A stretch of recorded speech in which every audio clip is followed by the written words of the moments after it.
Lives. We thank you for the life of this great institution of learning. We commit today's activity into your hands, the public lecture. We ask that you be present in our midst, and whatever knowledge there is to share for the betterment of this country, we pray that it is delivered to the point. We ask that everyone participating in this program as a moderator, anyone seated here, you will bless us. And at the end of it all, we give glory and honor unto your name for a successful program. Thank you in Jesus' mighty name. Amen.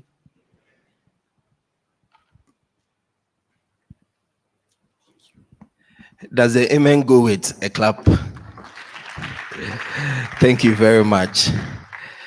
All right, so we are going straight away to introduce the chairperson for this afternoon's function. Louisa is a committee member, the committee responsible for organizing this wonderful public lecture. She is with the Faculty of Public Health. Just about 2 days ago, she was awarded one of our best in the Ghana Health Service, one of the best in the Public Health Division, Ghana Health Service. The gentleman, I'm Dr. Louisa Adem-Kimate. Please put it together for her. I call her our freshest celebrity.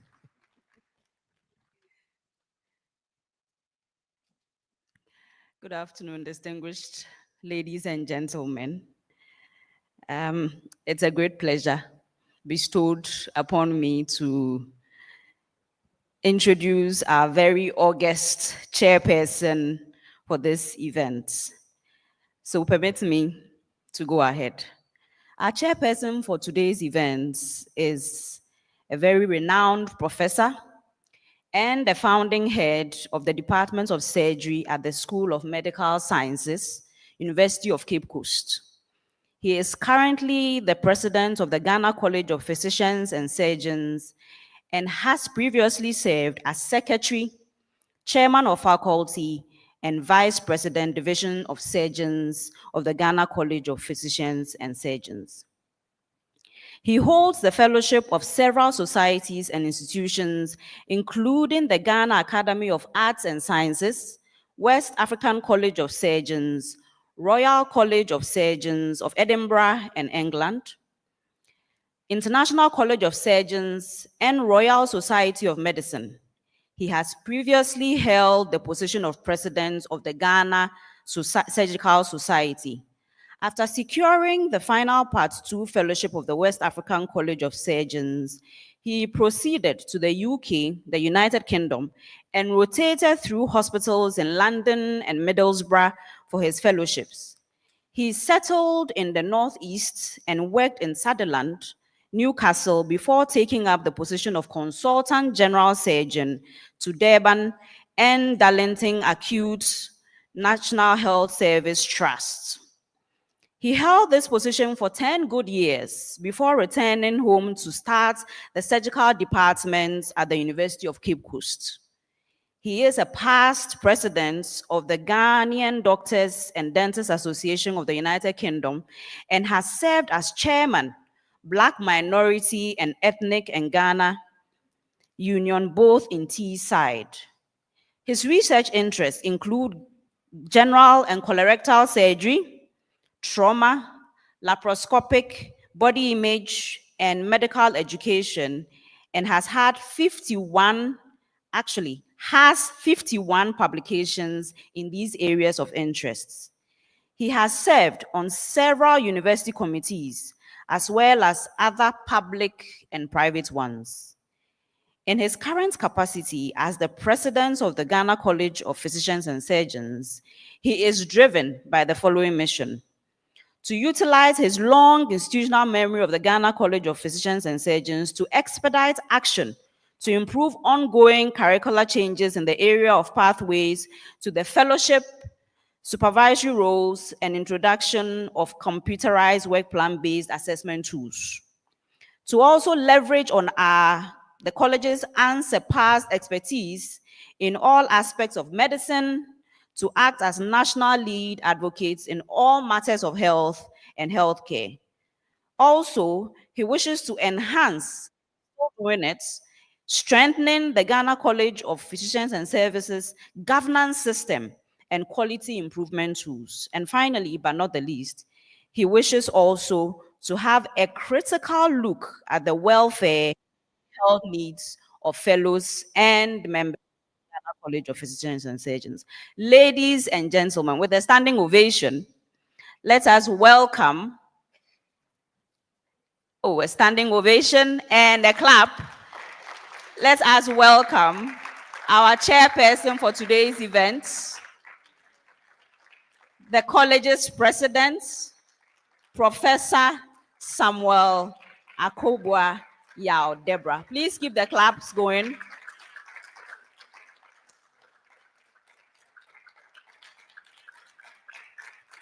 Ladies and gentlemen, your chairperson for today, ladies and gentlemen, the college's president, Dr. Professor Deborah.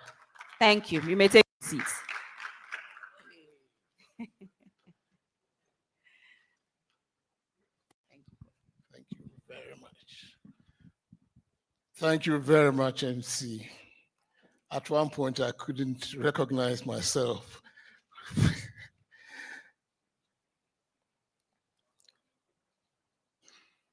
I think the first thing I will do is to apologize for the delay of the start. That was particularly due to me. I don't know how I got it, but I thought we were going to start at 3 o'clock. So please forgive me for that. Secondly, because of my current indisposition, I was not really meant to be here, but God being so good, miraculously, yesterday I woke up and I felt very fine. So I thought I would make an effort also to be here. Vice President, Ghana College of Physicians and Surgeons, Chairman and faculty members, the local organizing committee for this AGSM, Director General Road Safety Authority, Director HR, Ministry of Health, Director of Administration, Ministry of Health, Head St. John's Ambulance Service, Manye Na Koko Azioi the First, Presbyterian Boys Senior High School in Legon, ladies and gentlemen, both virtual and in person. I have been asked first to remark on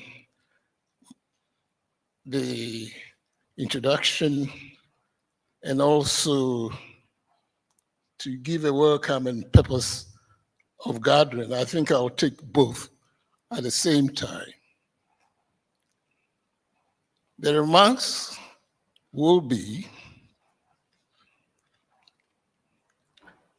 with the guidance of God and aided by you, I will humbly steer the affairs of this afternoon to the best of my ability. As for the purpose of the gathering, we at the college have several mandates. I'm sure everybody knows about our mandate of producing specialist doctors. That everyone knows.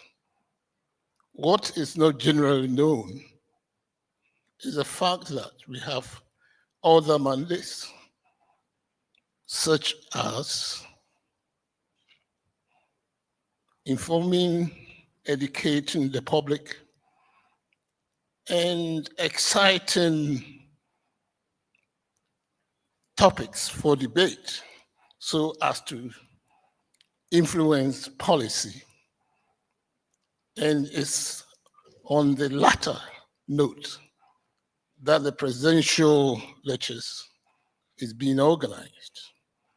The first was organized on the exciting topic of artificial intelligence.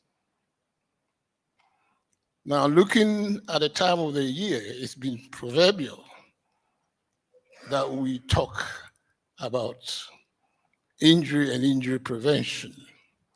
Getting to Christmas, one is always reminded about the needless loss of lives. And secondly, it's not just Christmas, any other Christmas. We are also going to have our elections. It will mean many people on the roads, as well as the normal business of preparing for Christmas. Injury takes a very sizable part of the surgeon's work. Sometimes it's estimated as much as 40% of the burden of surgery falls in trauma. And therefore, that topic should be treated very seriously. And in a parts of the world where we are lacking certain basic equipment needs, not just people needs, but equipment and so on are not available. It makes the work even more difficult. So the emphasis should not really be on treatment. The emphasis will be on prevention. So in this lecture, I'm sure you'll hear about prevention that is before and on scene as well as retrieval. And it's not only road accidents. We're talking about injuries in general. I'm sure we will also hear about even some of the ill effects of galamsey. So we have, he will be aptly introduced later on, but we've got somebody who has done so much work in that area.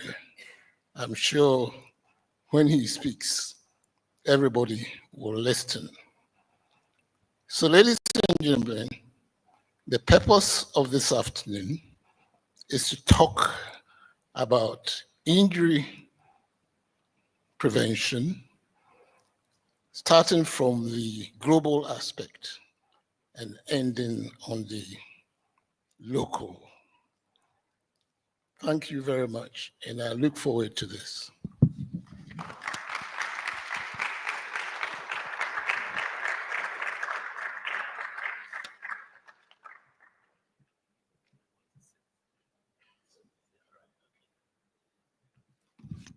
Ladies and gentlemen, a round of applause for our chairman for the occasion. I think we can encourage him with some more round of applause.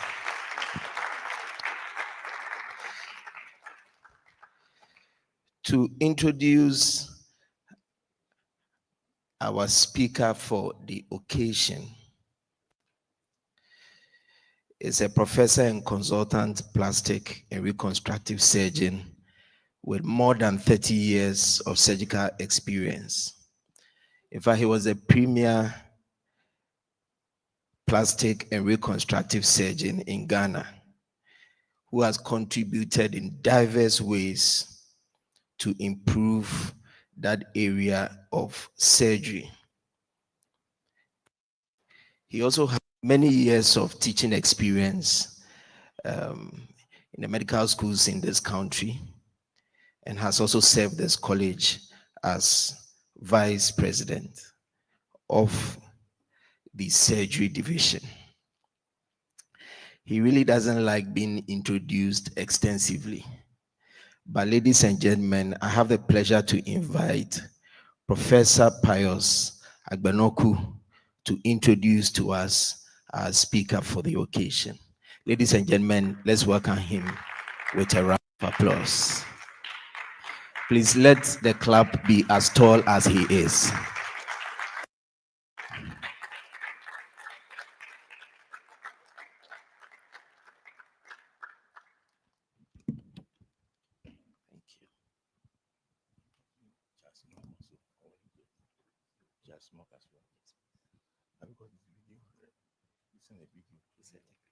All right, thank you very much. Thank you.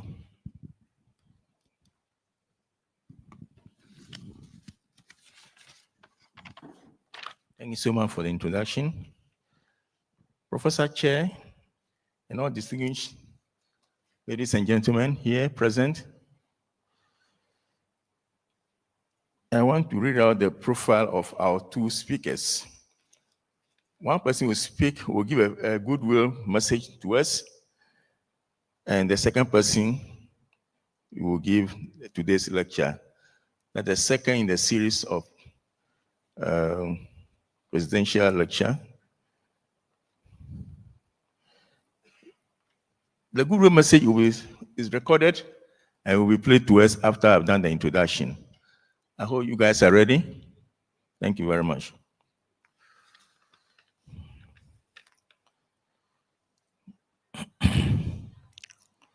Profile of Professor Charles Mock.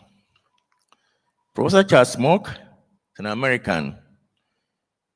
He had his training as both a trauma surgeon and epidemiologist. He practiced as a surgeon in Ghana for 4 years. One at the Holy Family Hospital, Berekum, from 1989 to 1990. And then at K University in Konfanoche from 1995 to 1996. And I was privileged to work with him as well. From the year 2005 to 2007, Professor Mock served as Director of University of Washington Harborview Injury Prevention and Research Center. From the year 2007 to 2010, he worked at the World Health Organization in Geneva, where he developed WHO trauma care activities. What we have now, trauma activities, was led by Professor Mock. In the year 2010, he returned to his position as Professor of Surgery and Epidemiology at the University of Washington. His main interests included the spectrum of injury control, prevention, and trauma care. He has published over 300 scientific articles on these topics. He is the past president of the International Association for Trauma Surgery and Intensive Care. He is currently an editorial member of Injury, the International Journal of the Care of the Injured. He is also an advisory board member of the Ghana Medical Journal. Professor Charles Mock is a fellow of the American College of Surgeons and an honorary fellow of the Western College of Surgeons and of the Ghana College of Physicians and Surgeons. Professor Chairman, Professor Deborah, the Ghana College of Physicians and Surgeons is honored to have Professor Charles Mock send us this goodwill message at this particular time when we are discussing about trauma, a special area in his whole life work career, his whole life career. He's sending this from his home country, United States of America. Thank you very much.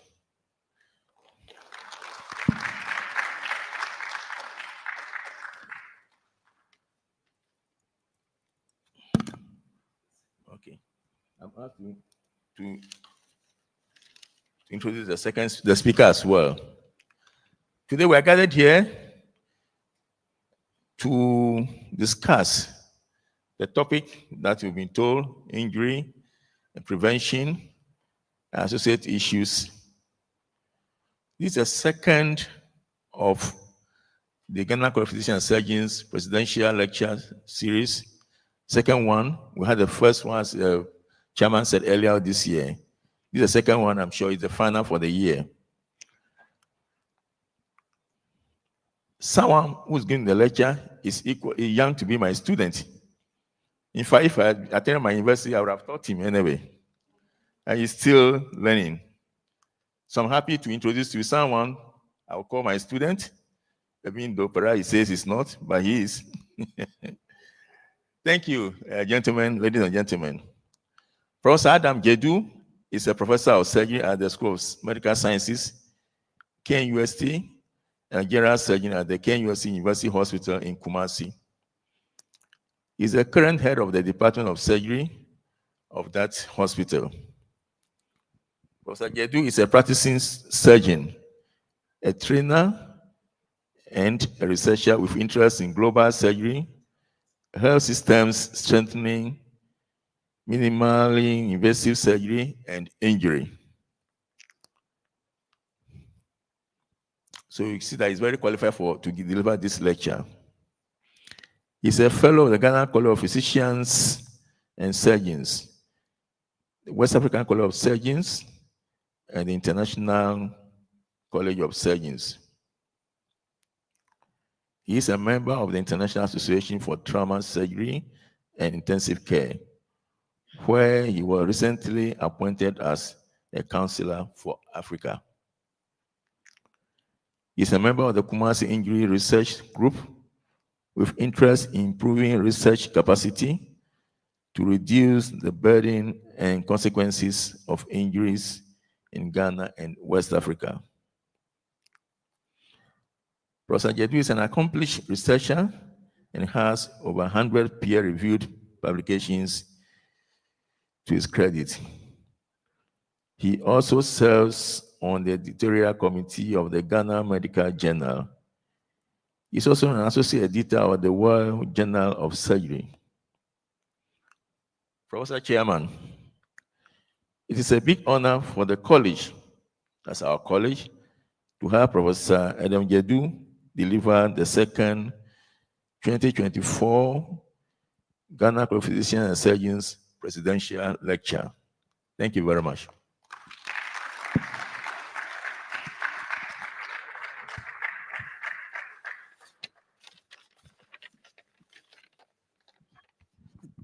Thank you very much, Prof. Let's put our hands together for Prof. So as Prof informed us, we are going to take a goodwill message from Professor Charles Mock, and then right after that, Professor Jedu will come up to give us the main lecture. So over to you, IT team. Let's take the goodwill message now.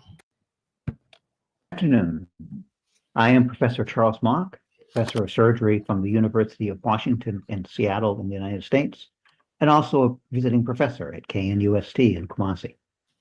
I am very proud to say that I am an honorary fellow of the Ghana College of Physicians and Surgeons, and I am very proud to deliver this goodwill message on the occasion of the college's annual public lecture on injury prevention. I have spent most of my career caring for injured patients, both in the United States and several years working as a surgeon in Ghana. I bear personal witness to the suffering that injuries cause. Injuries are a tragedy that affect too many people around the world. The tragedy is compounded by the fact that almost all injuries could have been prevented. In every country, injuries are a major health problem, being one of the leading killers of older children and working-aged adults. This includes motor vehicle crashes, pedestrian injuries, falls, burns, workplace injuries, among others. And in addition to the toll from deaths, injuries are a major cause of suffering and disability. Globally, around 4.5 million people die from injury each year. The leading cause is road traffic, killing just over 1 million people each year. The majority of injury deaths occur in low and middle income countries, with Africa being especially hard hit. Africa has one of the leading rates of road traffic crash deaths of any continent. This is primarily due to dramatic increases in use of motor vehicles in the past few decades. When we talk about preventing injuries, many people have a feeling of helplessness. There's often a feeling that road traffic crashes and other injuries are due only to carelessness or bad luck, and that little can be done to prevent them. However, injury prevention is a scientific field like that used to address any other health problem. It involves research to understand what causes injury and what are the risk factors, such as drunk driving or overspeeding. It involves developing scientifically based and logical programs to lower these risk factors, and it involves monitoring the results to know results of these programs to know what has worked, so we can expand these efforts, and to understand what has not worked, so we can modify these efforts to be successful. Deaths from road traffic crashes are increasing in most African countries. One exception is Ghana, where rates have been stabilized in recent years, and where there has been significant success in lowering deaths from one of the leading causes, pedestrian injuries. The use of efforts to control speed on the highways, such as speed humps and separation of pedestrians from fast-moving vehicles through bypasses, has had dramatic success in decreasing pedestrian deaths in Ghana, especially among children, as Prof. Jadu will discuss in his upcoming talk. The success with pedestrian injuries is part of a bigger picture of the hard work of many people in Ghana to promote road safety and to improve care of injured people, such as the work of the National Road Safety Authority, the Building and Roads Research Institute, the Ghana Police Service, the National Ambulance Service, and the exemplary work on trauma and emergency care in Ghana's hospitals, including the teaching hospitals, the Ghana Health Service, and the CHAG hospitals. I am proud to have worked with many people in these institutions over the past 30 years. There is much still to be done, but the work of the people in these institutions has provided a firm foundation for future efforts. It has given examples of how to do things right in injury prevention and trauma care, lessons that other countries in the subregion and globally can and have learned from. I also want to compliment the Ghana College of Physicians and Surgeons for having chosen injury prevention as the topic for this year's annual public lecture, and for the college's role in promoting injury prevention and in highlighting the way forward for injury prevention in Ghana and Africa and worldwide. I wish you fruitful deliberations, and I am sure that this public lecture will have an important impact.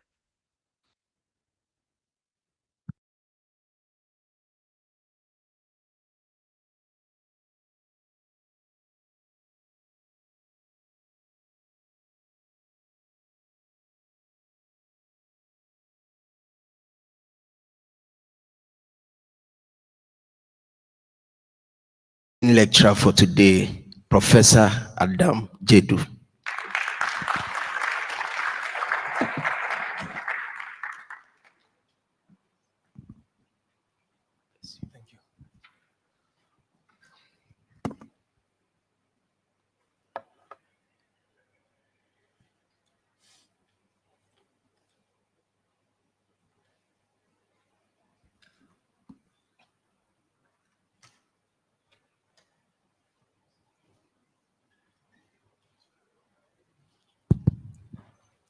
Thank you. Thank you very much, Prof, for the kind introduction.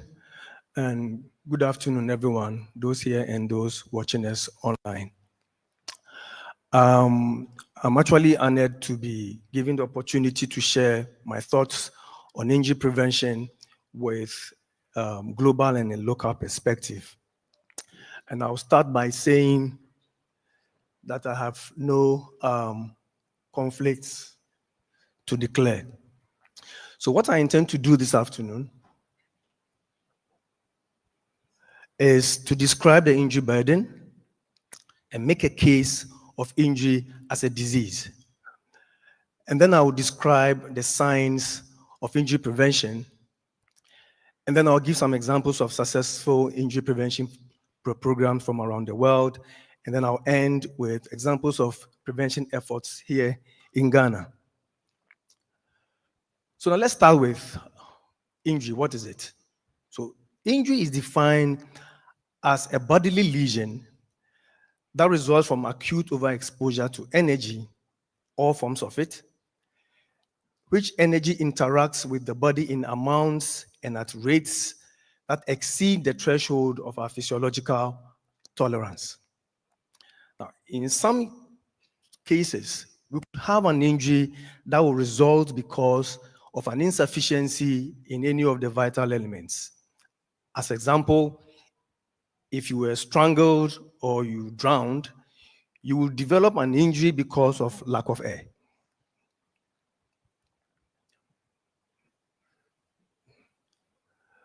So there are many classifications of injury, and the Global Burden of Disease Collaborative Network classifies injuries into transport injuries, unintentional injuries, and self-harm and interpersonal violence. And there are subcategories of these main sections of injuries. So now let's look at the global injury burden. The Global Burden of Disease Collaborative Network estimates that globally, there are 4.3 million deaths every year, which are due to injuries. And low and middle income countries contribute 87% of the injuries that are recorded globally every year. They also go on to say that the injury deaths are expected to rise. So from 2012 here up to 2030, they are expected to rise. And the expectation is that the health systems are getting better and will get even better at managing non-communicable diseases. And so as we don't do a lot about injuries globally, our deaths from injuries are expected to go up.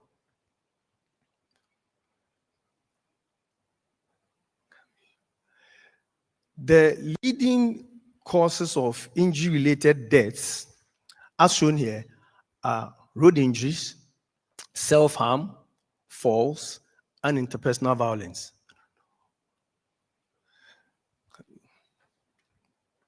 And globally, between the ages of 5 and 29, you can see from the table here that 3 of the top 5 causes of death are due to injury.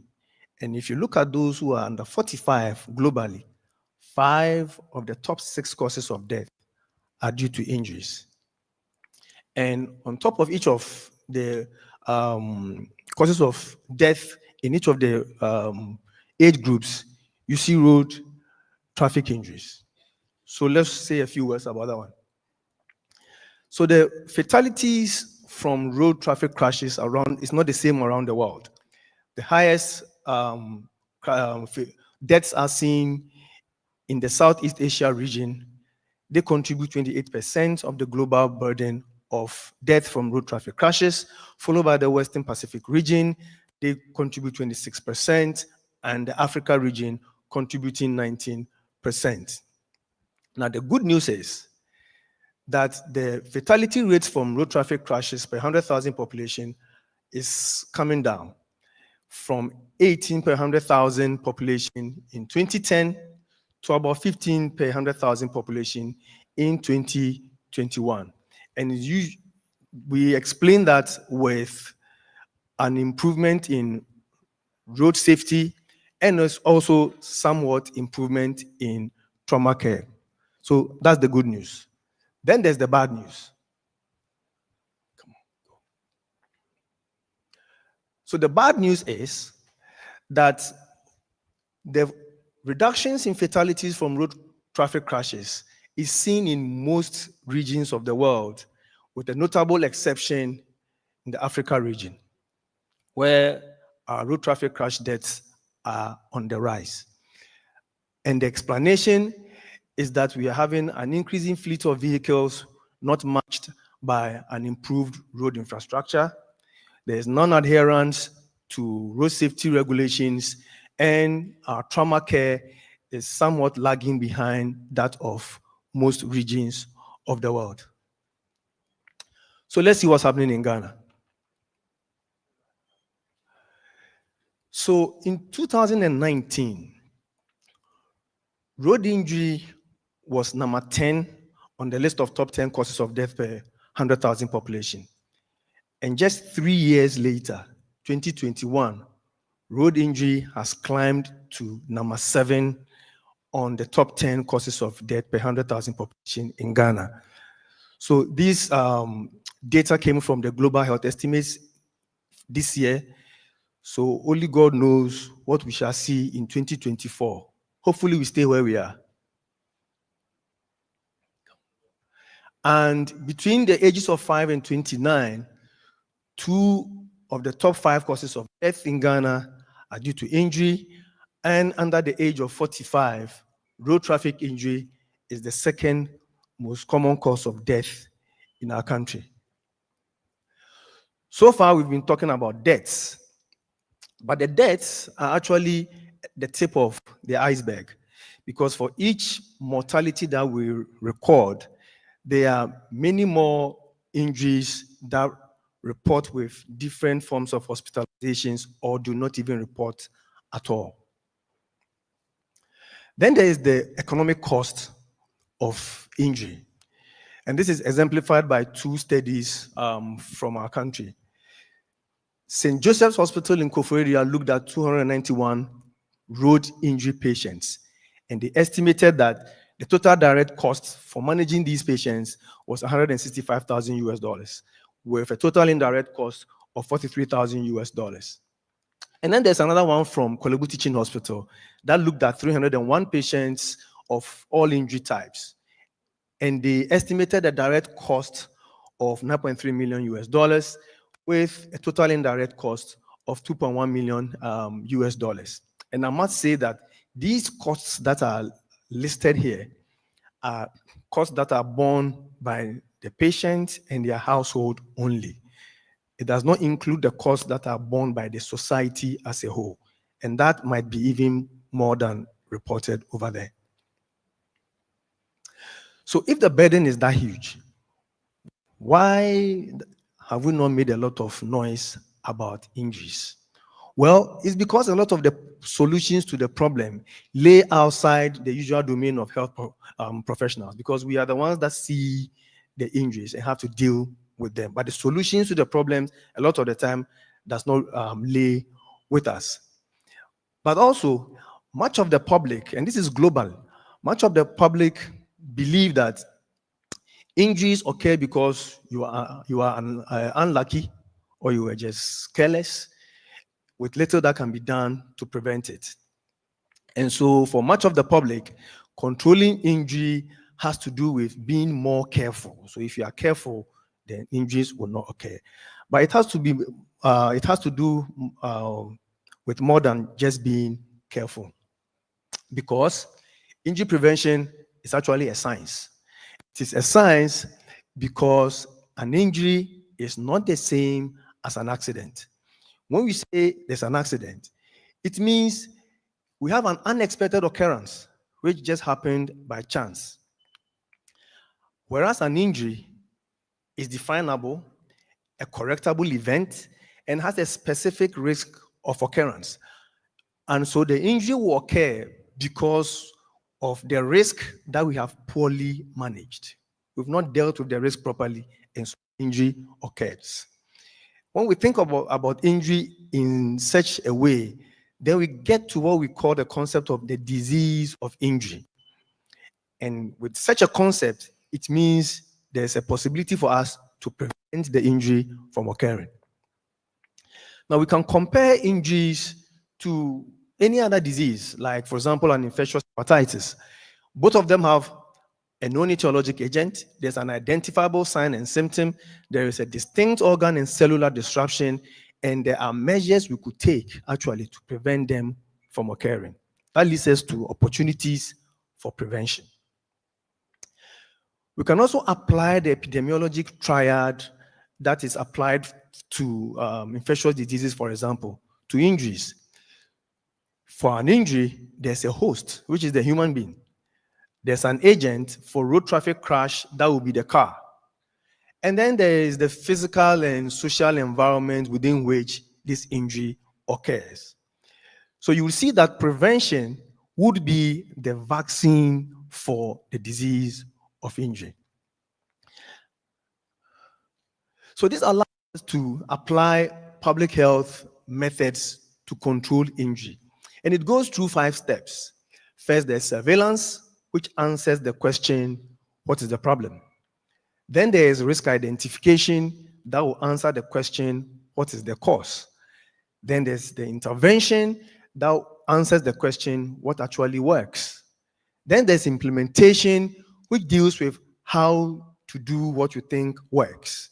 And finally, there's outcome measurement and evaluation, which answers the question, did it work? Also, to prevent injuries, we could deal with it in different phases. There's a primary prevention, which avoids the event from occurring. The event doesn't occur. So if it's a road traffic crash, it doesn't occur. Then there is secondary prevention. This time, the event occurs, but we concern ourselves with diminishing the impact of the event on the individual. And so we try to reduce the severity of the injury. And then there's tertiary prevention. This time, the event has occurred, there's an injury, but then we concern ourselves with trying to limit the long-term impairments and disability that can come with it. And so the Haddon's matrix combines the epidemiologic triangle that we talked about and the levels of prevention we've just seen to provide a way for planning injury interventions and prevention strategies by phases in time of event. An example for road injury prevention is what I've presented over here.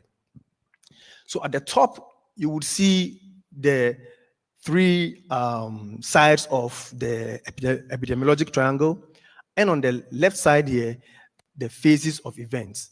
So for pre-event, that would be primary prevention. For the event, that will be secondary prevention. And then for post-event, that will be tertiary prevention. And so the matrix gives us a chance to be able to see what we could do to prevent the injury from occurring at a particular phase of the event. An example would be for the road traffic injury, to prevent the crash from occurring. If you want to deal with the individual, you want to check the speeding. You want to make sure that the people don't drink and drive, use drugs and drive and all that. At the level of the agent or the vehicle, before the crash occurs, you want to make sure that there's good maintenance so that you might prevent a crash from occurring.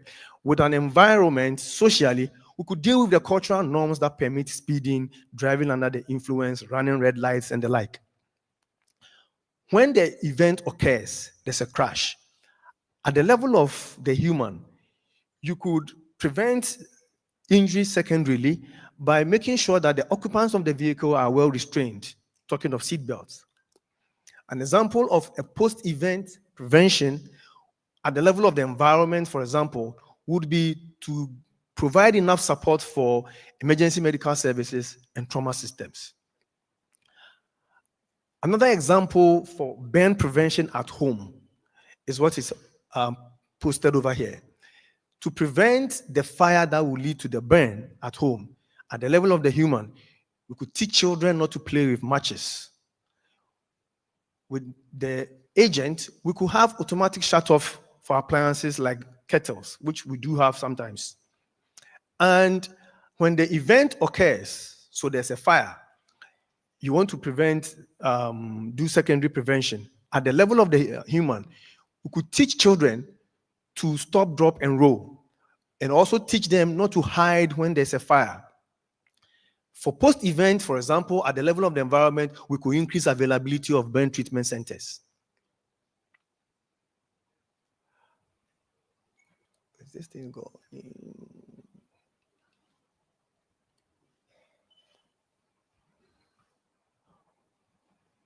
Right, so we are talking of injury prevention here. And so the answer to the question of who should be involved is basically everybody, all of us. We need public health practitioners, epidemiologists, clinicians, the media, we need engineers, lawyers, the police, teachers, government, non-government agencies, the victims and their families. All of us have to come together to prevent injuries and reduce the burden in our country. So now I'll talk about a few successful injury prevention programs from around the world. And I'll start with a community in Sweden called Motala. So they have what we call the WHO Safe Community Program. And actually, they were the first country to institute such a program. This community decided that they've had enough of injuries and they wanted to deal with, focus on the young, elderly, what happens in traffic, work, and during sports. So they had a comprehensive program where they had safety groups for each of these focused areas that they were dealing with. And they had an executive planning group that coordinated the activities of all these safety groups. And with such a robust plan in place, with time, they were able to report that non-trivial injuries decreased by 41%. The trivial injuries decreased by 16%. And the number of bed days at the ER due to injuries decreased by 39%. So this WHO Safe Community is a huge program. Started in 1989 in Sweden. And then in 2015, a body called the International Safe Community Certifying Council was formed. And they go about giving accreditation to communities that have been declared safe. Now in the US, there are 25 of such safe communities. And within those communities, there are 6 million Americans living there. Those communities as a group report 25% decline in fatal crashes because of the program they have in place. 42% decline in alcohol-related crashes. 50% drop in speeding and drink driving among teenagers. 24% increase in seatbelt and child restraint use. And then a lower injury hospitalization rate in those communities compared to those that do not have accreditation as safe communities. There's another community in Australia which reported a 33% reduction in injury deaths. And I put this slide here specifically because of a concern that they had, which is sustainability of their program. And you see, for you to have a safe community program, you need government and non-government actors all working in concert with resources that have been committed to make this thing a success. And so once you are planning such a program, you should always be thinking about how sustainable that would also be. Now, the Vietnamese have a child drowning prevention program, and they talk about increased government leadership and effective coordination, NGO participation, strategic resource allocation, and a robust monitoring and evaluation program to prevent child drowning. And they report that such a program led to fatal child drowning dropping from 18 to 11 per 100,000 between 2015 and 2019 in the districts that the intervention took place. Back to the US, there's another program which has to do with helmet use during recreational sports. They had legislation that mandates bicycle helmet use for children. They were enforcing laws and rules. They had a public education campaign running, and they asked their clinicians to provide anticipatory guidance to parents and children. And with such a program, they increased helmet use, decreased deaths and injuries from recreational sports. So let's see a couple of efforts from Ghana. And I'll start with what we've done with primary prevention. And this is on speeds of vehicles on inter-urban roads. This work was done by our colleagues from the Building and Road Research Institute.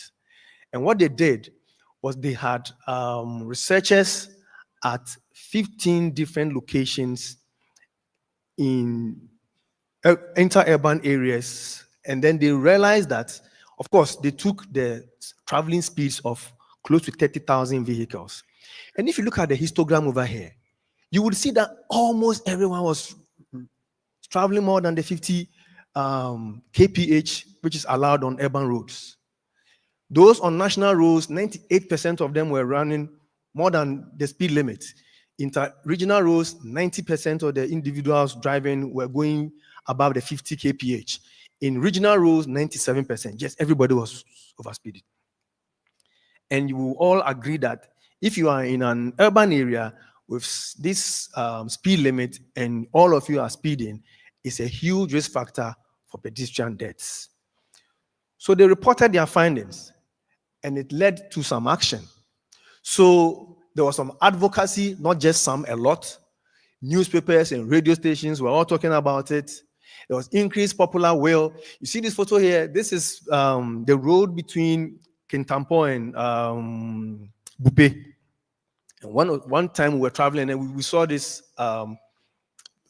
signboard over there. People were interested in having the speeds come down. They wanted speed ramps. And so there's been an increased utilization of traffic calming measures on our roads. An example is if you travel from Kumasi to Sunyani, in 2010, there were 5 of them. In 2015, 18 of them. In 2024, the last time we counted, 24 of them.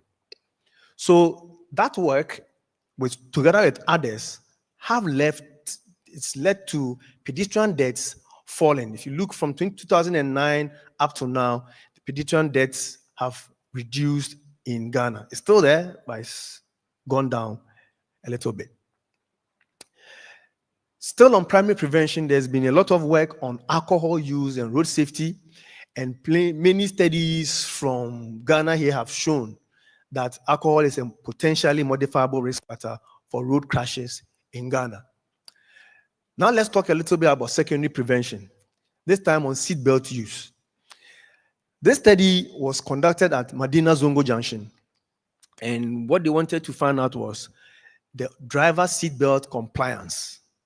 And they found out that overall, 54% of drivers were putting on their seatbelts when they reached the junction, at least. Those in large buses, 76% of them were wearing their seatbelts, minibuses, 44%, private cars, 71%, taxis, 43%. This one is on intercity bus passenger seatbelt compliance. And the researchers reported that they had taken a look at 35 intercity buses. All of them had a seatbelt for passengers. Meanwhile, only 22% of the passengers were observed to wear them. There were 5 buses where the driver prompted the passengers to wear the seatbelt before they took off, and the passengers were more likely to comply. So you see, this intervention over here is basically a no-cost, I won't say low-cost, I would say no-cost intervention that we could use to improve passengers wearing seatbelts, at least in intercity buses. This study was on barriers to the enforcement of seatbelts. And the researchers spoke to staff of MTTD, DVLA, and the Road Safety Authority about barriers to the enforcement of seatbelts.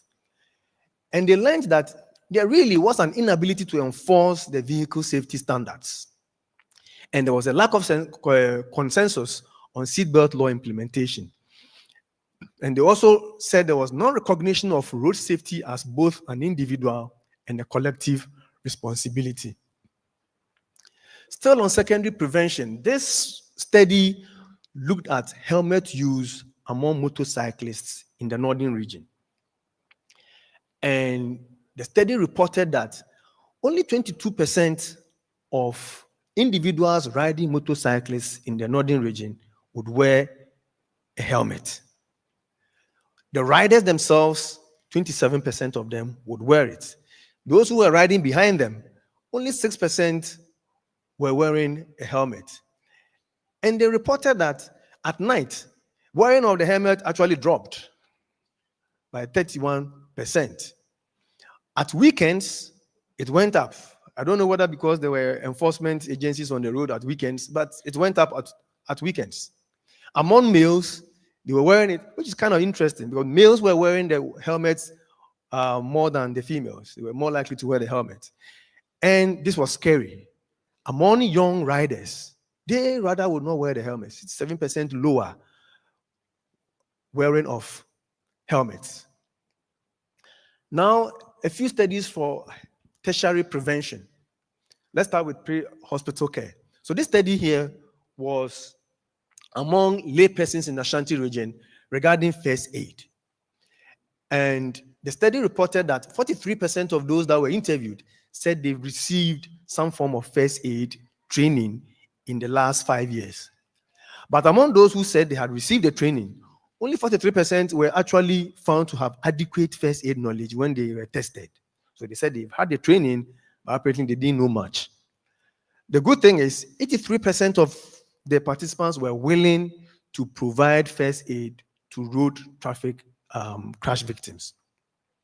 And the study went ahead to look at the odds of being willing to provide first aid to road crash victims.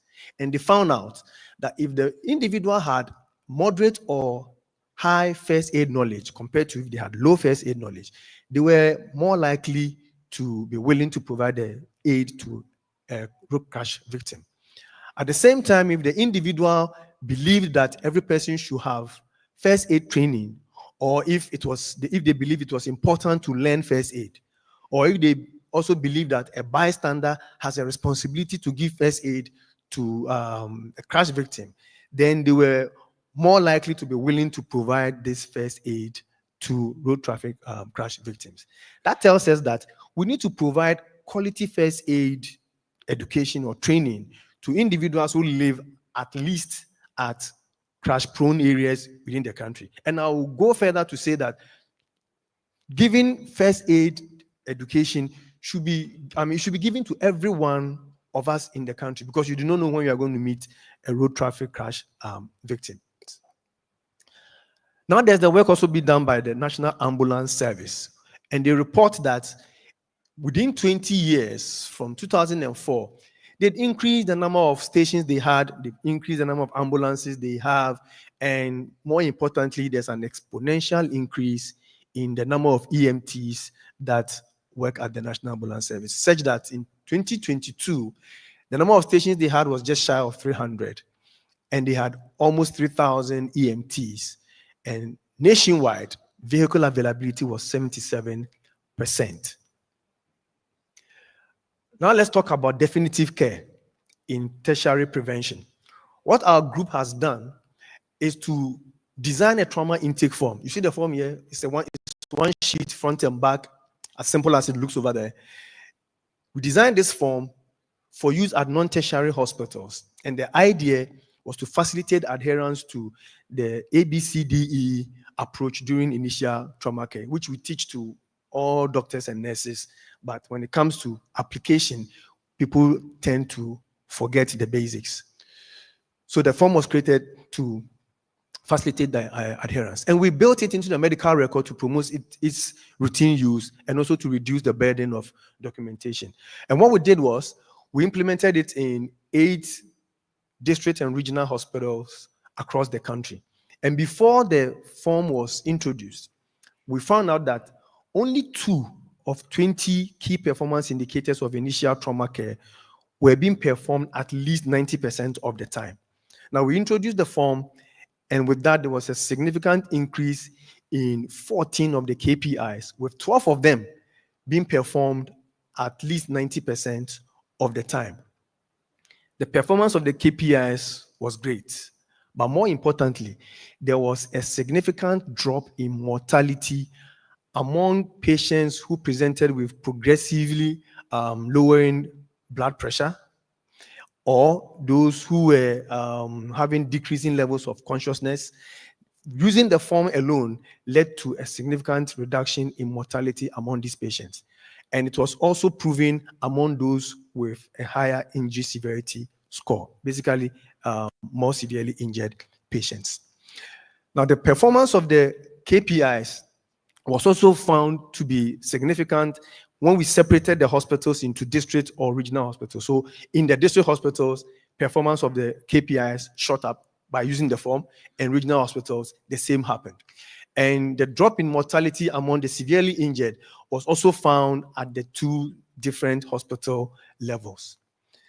We also looked at how the form will perform when patients came during normal working hours, or if they came at off hours, for example, at night or at weekends when we had fewer service providers at these hospitals.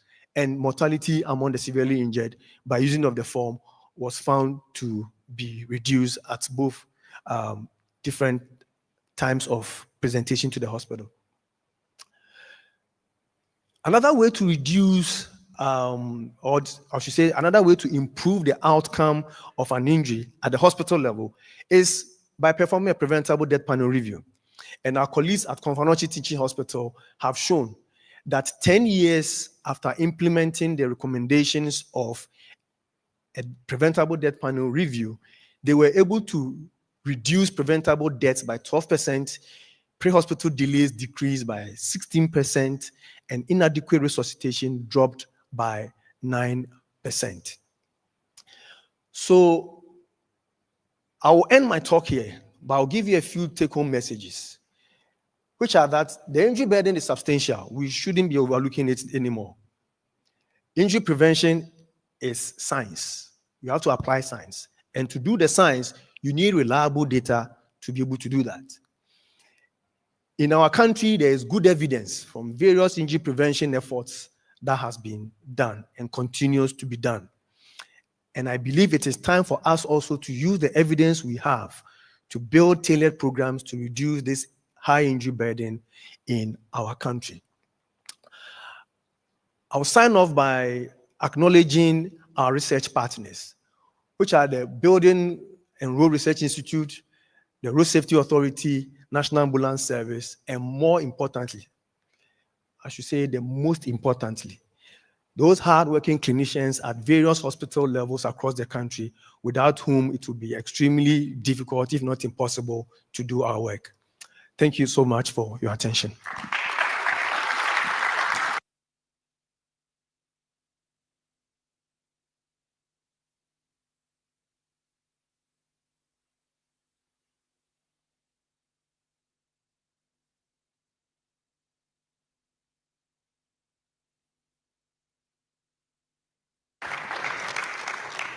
Wow, that was well delivered, like the lecturer he is. Please, let's give him a round of applause.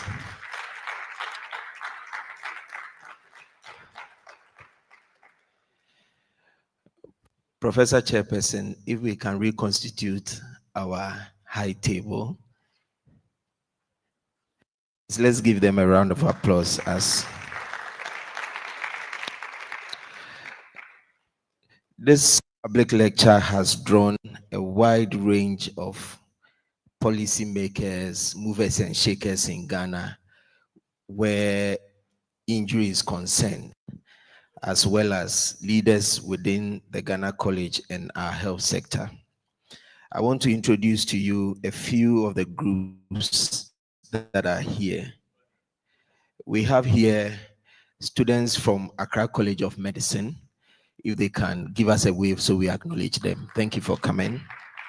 We have staff of National Ambulance Service. National Ambulance Service, thank you for coming. And amongst the first to actually come for this public lecture were our police service, Ghana Police Service. Thank you for coming on time. We have my alma mater, Presec Legon. And the lecturers, former SHS. We also have from the Ministry of Health, Dr. Darius Osei. Thank you, Doc. We have reps from Nyahu Medical Center, representing the private medical fraternity. If they are here, kindly give us a wave. All right. We also have the National Road Safety Authority, reps from National Road. Thank you for coming. We have reps from St. John's Ambulance. Is it different from? All right. We also have reps from Leicester Hospital. Leicester Hospital. We have reps from Victorious RM International. I'm not too sure which group, but please give them a round of applause. Representing our chiefs, also traditional leaders, Manye Na Koko Ajeyi the First. Please pardon me. Thank you, Manye, for representing our traditional leaders. We have the former CEO for Kolebu and a trauma and orthopedic surgeon, Professor Henry Hoodbook Smith. We also have, in no particular order, Dr. Henry Lawson, our Vice Rector, Ghana College of Physicians and Surgeons. Thank you. We have Dr. John Nkrumah Mills, a former president of the Ghana College of Physicians and Surgeons. We have Dr. Apiedu Mensah, a pediatric surgeon from Kolebu. Thank you. We have Dr. Samuel Ohine from the Faculty of Psychiatry. We have Dr. Vera Adobia Esuman, a pediatric ophthalmologist. Thank you. We have Dr. Wepeba, a neurosurgeon from Kolebu. We also have Dr. Audrey Forson, a former vice president of the Ghana College of Physicians and Surgeons. Please acknowledge her for us. We'll acknowledge all the rest later on. At this juncture, we will want to take a very short musical interlude, after which we'll move into our Q&A, questions and answers. So our IT team will help us a few songs to remind us of our patriotic duties. Thank you. Let's put our hands together again.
Jalum ebibrime.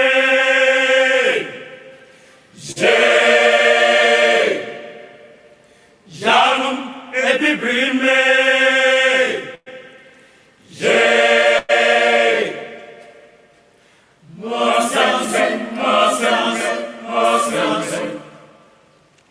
Montinya abeya. Mohunya abeya. Yetio yemo.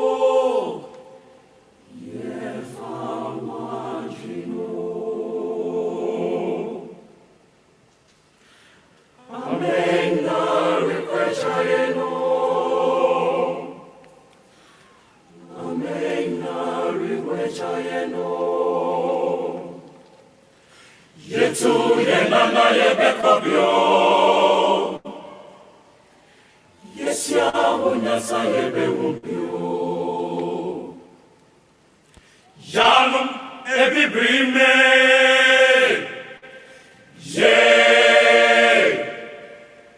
Jalum ebibrime.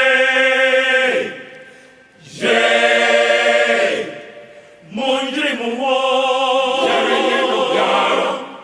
Monje mumo, yare yeno para. Enimwase fata bibrimo. Yare yeho ding na man require fremobio. Ebibrime, ebibrime, ebibrime.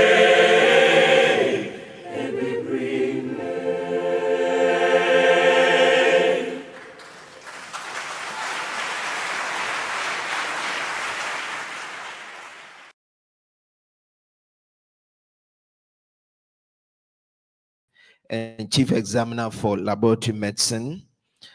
She's been CEO of our National Blood Service, former CEO of the National Blood Service. She's currently the Vice President for the Ghana College of Physicians and Surgeons, the Physician Division. Ladies and gentlemen, I have the honor and pleasure to welcome, to chair our Q&A session, Dr. Justina Kodai Ansah.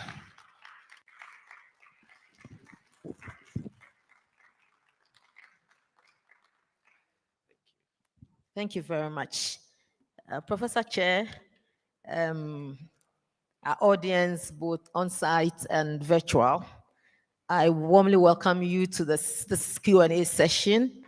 We have listened to Professor Adam Jedu, very brilliant, insightful presentation, and it's now time for questions.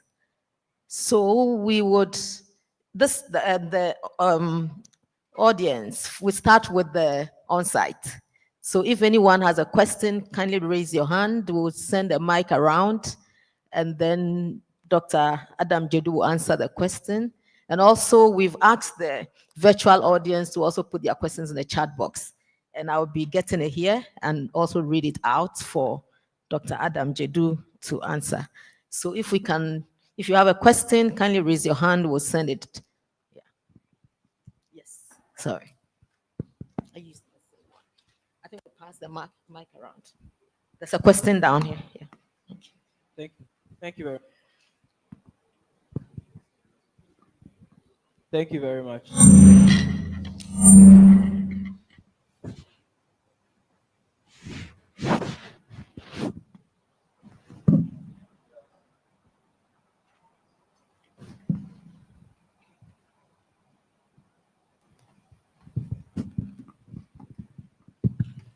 Good afternoon. Thank you very much for this opportunity. My question goes to Prof. Please, in the slide, on the slide that had the Hudson matrix, there was a table with the heading pre-prevention. And under that table, there were a list of items there. We had alcohol, smoking, and reaction time.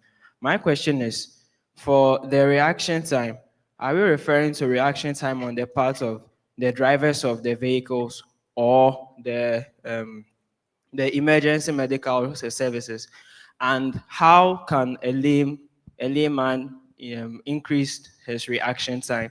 Because what I know is for the reaction time, it's usually the Formula One drivers and the UFC fighters that do a lot of training on that. So for we, the laymen, how can we increase our reaction time? Thank you very much. Thank you. There's one question from the side. Yes, can we have your question, please? Please mention your name before you ask your question. Thank you.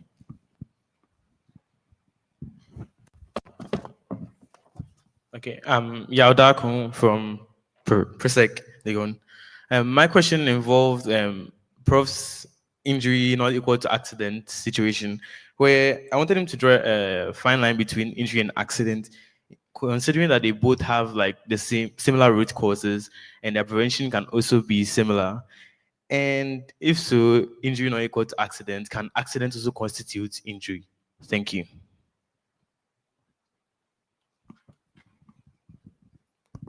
Can we have another question from the on-site audience so Prof can answer? Then we go on to, yes, there's a question here, please.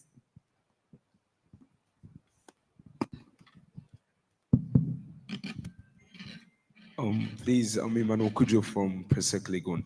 My question is, in the case of advocacy, how do you make it interesting enough for not only grown-ups or the older generation to be involved, but as the youth?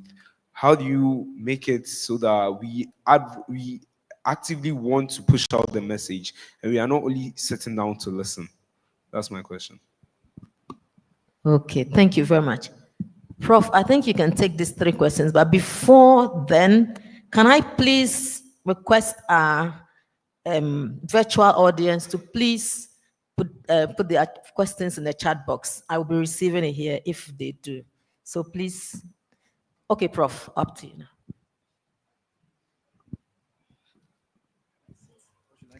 You can sit. I can sit.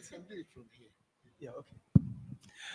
Okay, so I'll start with the last question regarding how to make it interesting for the youth regarding injuries. Okay, so one way to make the youth interested is what we've just done, right? Getting the awareness across for everyone, including the youth, to understand the importance of injury and also to not fall into the misconception that an injury is an accident. Number 2, I'll tie that in with the one that asked the question about injury not being an accident. Of course, the two are never the same. Like you see, when we say an injury, there's always a cause. It is not by chance. There's something that we could have done to prevent that injury from occurring. Whereas with an accident, it's virtually, you cannot do anything about it. Let me give you an example. Let's say there's a heavy downpour.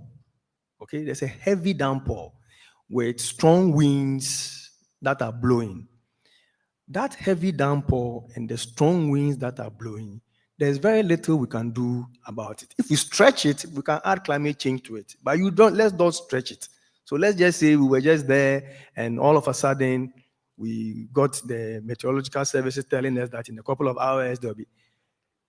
That, even them telling us that it is coming, makes us be able to prevent ourselves from getting certain injuries that will be caused by those strong winds and the heavy downpour. If you know your area is a flood-prone area, you don't live there or you go to higher ground. So if you stay and you get drowned, then it means there was a risk that you did not mitigate. You should have done something about it. You cannot just say, I was there and then it rained and I got flooded and I got drowned. You cannot say that.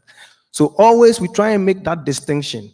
An injury has risks for its occurrence, and we should always try to find out what those risks are and mitigate them. Let's go to the one who asked about the reaction time. You see, the DVLA people, every year we are supposed to go there for them to test us some things. I don't know what they test these days.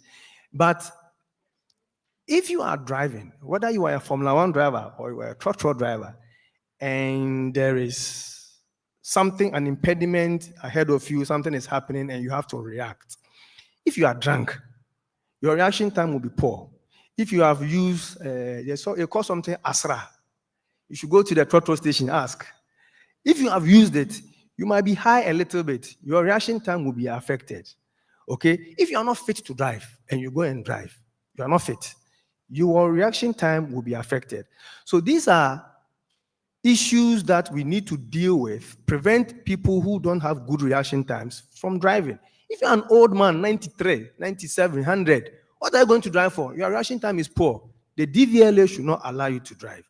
But I don't know whether they do these days. Okay, anyway.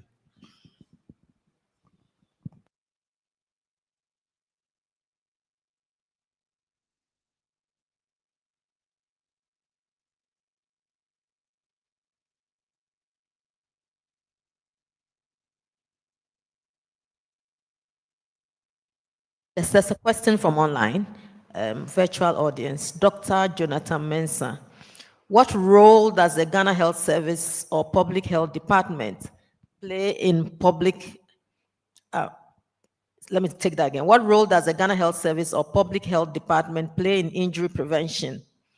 Do they have specific public educational programs on prevention? So far, that's the only one from online. So if you would want to take that, then we go back to the. So you remember I had a slide where I was trying to answer the question of who should be involved in injury prevention. And I said, it's everyone. Now, what does the public health people do? We are trying to use their age-old methods to deal with injury prevention. And when I say they are age-old methods, I mean they are the masters of those methods. So they are the ones that have to lead us actually in the prevention efforts. If you leave it to the clinicians alone, we are at the hospital. When the person comes with an injury, we will deal with it. We'll complain a lot that they are not giving us night sleeps and all that. But those who are at the forefront of gathering mass data on population at the population level, are traditionally the public health practitioners. And the Ghana Health Service has that unit and also has us clinicians also working under their mandate. And so while the public health practitioners are looking out in quote unquote the population to find out the risks that we must mitigate, we also at the hospital will be dealing with the tertiary prevention aspects of the injury. So like I said, everyone is involved in this matter. No one can go to sleep on it. Thank you very much. I think we'll come to our on-site audience. So there's a question there. Yes. Thanks. Thank you very much. And I enjoyed your presentation. Thank you very much. I have a question about, you mentioned communities who took responsibility and then took action. When you talk about communities in Ghana, who are you talking about? Because from what you presented, I just saw a number of different groups, but I couldn't see a responsible group that will take this up and maybe involve all the groups. So I'm just wondering who leads this undertaking? Can we have another question? Yes, there are two hands up there. Three? Yes, if you bring your questions, then Prof would answer them. Yeah. Thank you very much, Prof. I think it was a lovely presentation. My question has to do with registry of accidents. Do we have a national registry of accident cases? And if we do, does it reflect the true burden of accidents in Ghana? Because it appears that most of the, let's say, breast cancer registries and others are not really, everywhere, maybe so to speak. So I want to know more about the registry when it comes to accidents, especially those which happens within the communities. Are they reported? And then, how can we get a true burden so as to help us make a better reflection? Thank you. I'm Prince DeGrant Burnpon from Auction Export. I want to ask that how can road accidents be prevented or stopped? And also, without the first aid kit, are you allowed to provide first aid to people who go through accidents if there are no first aid kits? And also the last question says that if a motorcyclist hits a person on the road, are you allowed to report him in case of a severe injury? Okay. I think Prof will take these 3 questions. Okay, I will, let me write this down. Motorcyclist. I'll start with the question from my faculty chair. So faculty chair asked who should lead the community. So when they say community, so there is a community as in an area, geographic area. Within that community, there are individuals within it. Basically, the community is not just the landmass, right? It's the human beings inside the landmass.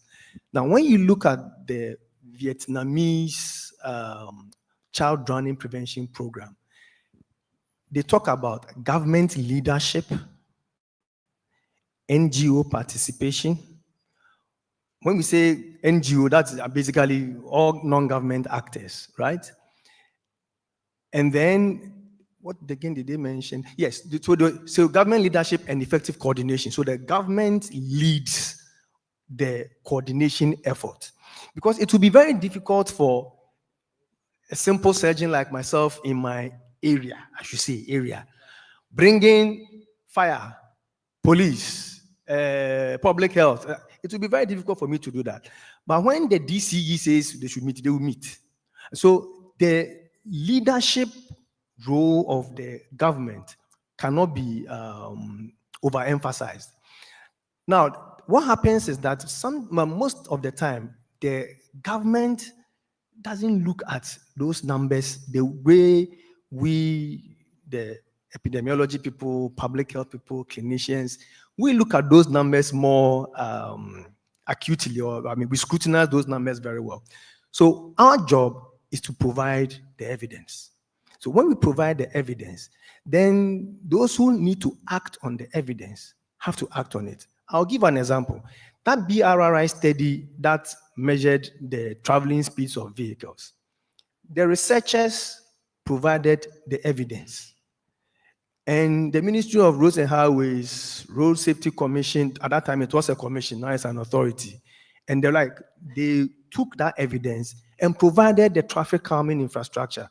It's that same evidence that they used to divert the Kumasi Accra Road, the diversion at Nkoko. It is that study that led to that diversion of the road. The BRRI simple scientist over there, he cannot go construct a diversion, but he provides the evidence. Someone must take it. Now, when those people in Sweden, the very first city country that did the WHO safety community thing, when they decided that they wanted to reduce injuries and they had their focus areas, I didn't put all that information there, but they went to their government, and the government led the safety group formation. So they had child safety group, they had elderly safety group, they had road traffic safety group, like that. And then there was a central committee. All these things need money. You need money. Who provides the money? Not me, the simple surgeon, right? It's the government. They have to provide the money and ensure that the money is used properly, and those who have to actually do the enforcement, do the enforcement. Now, who does the monitoring and evaluation? It's the researchers. They will come back to us. That you people said this, measure and see whether things are going down. Then we will do that.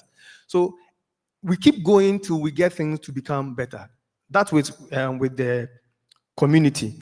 Talking of registry, so the one asking the question said registry of accidents. I would prefer you use registry of crashes. It's not an accident anymore. They are crashes. Now, the Building and Road Research Institute, together with the Ghana Police Service, have a crash database. Okay, they have a crash database, which has been going on, to the best of my knowledge, since 2003 or 2004. Oh, 1991. It's been there. So the information is there. Okay, if you need the information, you go to them. When it comes to crash, because together with the police, they record all the crashes, and then they have, I've seen that database before. They have a lot of rich information that is associated with the crash, with which we can use to prevent injuries arising from road traffic crashes. Okay, that's for your question. Now, the other question was, how do we stop road traffic crashes? Well, if we look at the Haddon's matrix, there are a lot of things in there. I only put a few of the ideas over there. All we need to do is to sit down and think. Before the crash happens, in the environment, what can we do? So, for example, if we know that the weather is going to be poor this evening, the meteorological service should inform us that it's going to be poor. So if you are going to be driving, be careful. If possible, don't even drive. Okay, so that's an example. So they have to tell us. If they tell us, we will not go and drive and then have crashes. If we know that our street lights are not working and there are a lot of potholes on the road, the potholes must be fixed. The street lights must be there so that we will be able to see when we are driving. Of course, those who are speeding, there should be ways of preventing the excessive speeding from occurring. All those things come together to prevent road traffic crashes at the pre-event level. And as it goes, at the event level, there's something that can be done. At the tertiary level, tertiary prevention level, there's something that can be done. Someone asked about, if someone has a crash, can you go and help? I think now we do have a Good Samaritan law in Ghana. Previously we did not, but now we do. So the Good Samaritan law is that if there's a crash or there's an injury, something's happened, and you chance upon the injured, and you go and help with all your good intentions, and whilst you are providing the help, the patient suffers disability or dies, you will not be charged. That is the Good Samaritan.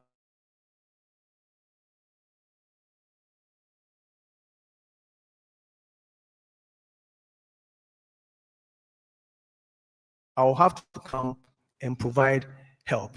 So if there is, of course, it is better to provide the help It's better to provide the help instead of standing there and taking a video and videoing. You go and provide help. And that's something that we've started in this country that some of us, we really do not understand. There's something serious happening. Instead of providing help, we rather go and take videos to, I don't know what we do with those things. So if there's an injury, an injury case, and you go and meet it, the least you would call is call for help. But you can do something also to help, and it should be based on knowledge. Thank you very much, Prof.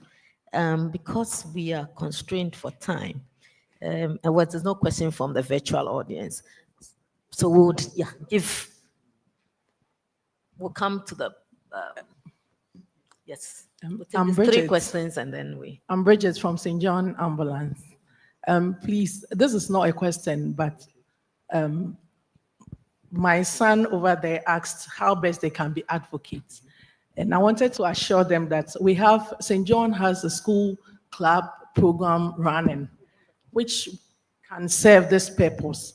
So right after here, we can engage you so that we can look at the issues and how best we can set a club in your school. Thank you very much.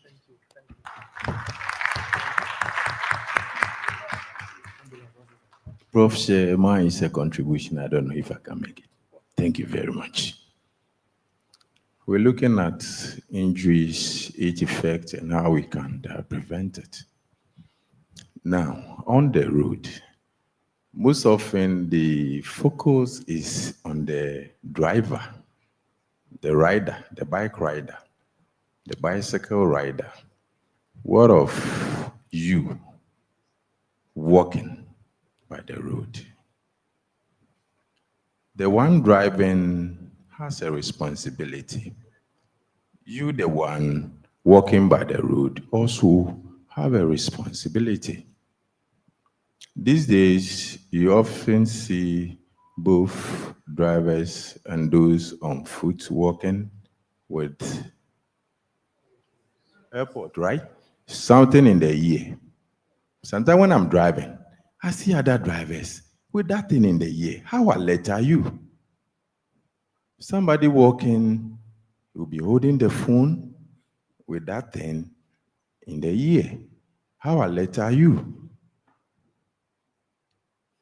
There's more room to listen to whatever you want to listen or want to enjoy.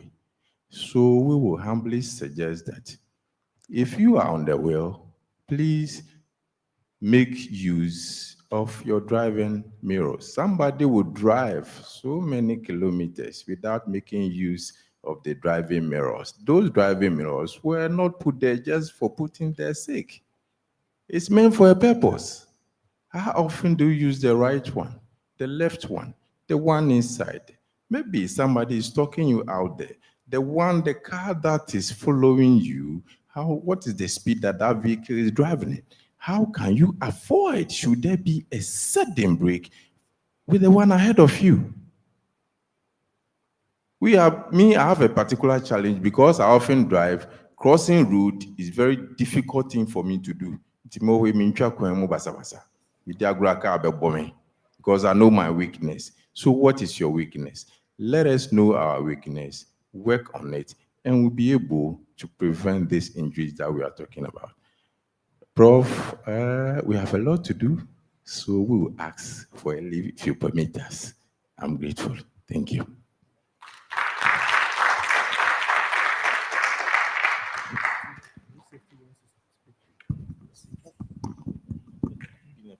Yeah, permission granted, I'm told. The two hands, yes, please. Okay. We'll take that. I have been given 5 more minutes for this session, so I'll take 2 questions. So I'm Daniel Asari from the ambulance service. I think you did a very wonderful presentation.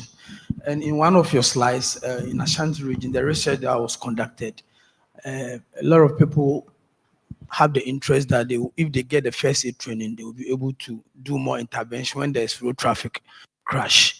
We from the ambulance service, we do a lot of advocacy when it comes to basic first aid training. Currently, we have a program on Police TV every Wednesdays, Time with the Ambulance Service, where we teach the public on basic first aid so that in case if there's any emergencies, they will be able to respond. So we need to intensify our public education, both on radios and other television stations, so that when the public become more knowledgeable in terms of basic first aid, when there's any road traffic crash, before the ambulance arrive, they will be able to perform certain basic maneuvers before the ambulance. And with that, we will be able to reduce a lot of deaths that happen on our road. Then secondly, I want to ask this question, whether the academia or policymakers will be able to push the Ministry of Education through the GS to inculcate basic first aid in schools, like basic schools, secondary schools, even to the tertiary level, where we will teach our children on basic first aid, as done in other jurisdictions, so that we'll be able to give them that kind of knowledge, so that in case there's any emergency, the knowledge they have will be able to apply to save lives. I said this because of what happened in Orally Secondary School, where we had a stab where one of the students, there were altercation between them, and one was stabbed. And because they were not able to apply any basic knowledge in terms of first aid, we lost that student. So if you're able to bring out a policy of that, we'll be able to save more Ghanaians from that. And even DVLA too, where ambulance service will be able to partner with them to train more drivers on basic first aid. Thank you.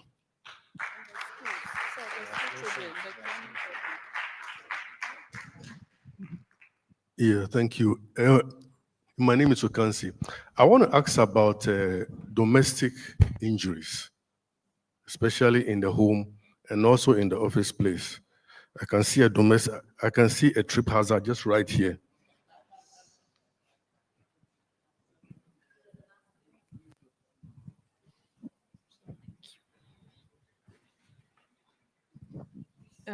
Thank you very much. Kindly permit me to sit down. Yes, please. Thank you. My name is Hannatu Abdullahi. I work with the National Road Safety Authority. So I have a question and then a contribution. So with the question, we have noted a huge discrepancy in road traffic crash data in Ghana between that of the police service and that of the health service. I'm sure Professor Jedu knows what I'm talking about. For example, when you go to international meetings, workshops, you make a presentation and you are quoting different figures from somebody who is representing the health sector. As an institution, we have realized the gaps and we are trying to solve it. But I want to know from your angle what we can collaboratively do to resolve that issue, because you have different figures quoted by the National Road Safety Authority, and then the medical experts are also quoting a different figure. How can we resolve this issue? And then the other issue is about the reaction time. Our brother asked how we could increase, right, your reaction time. So one thing is, the basic thing to do is to reduce your speed. Research has shown that there's a very strong relationship between speeding and what? Reaction time. And it is perceived that the human being has 1.6 seconds to perceive a hazard and then what? Respond to it.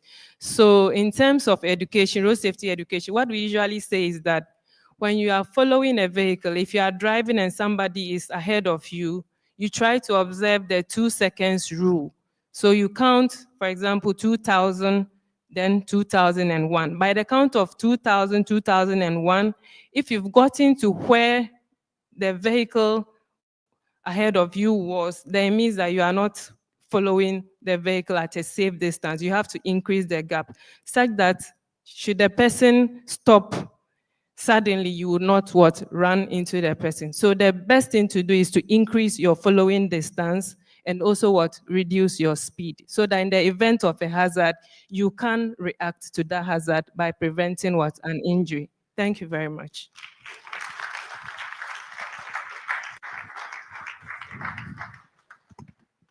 Thank you very much, Dr. Van Dyke, and thank you for a very interesting presentation. So for me, I wanted to see a bit more distinction between the types of road traffic accidents. For instance, are we getting more motorcycle accidents and compared to vehicles? And then in terms of what kind of interventions have been put in place? Because there have been some anecdotal reports that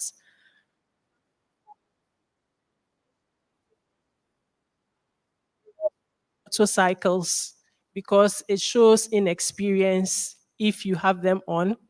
And some people also ride their bikes without helmets because it means you are not bold or brave if you wear the helmet.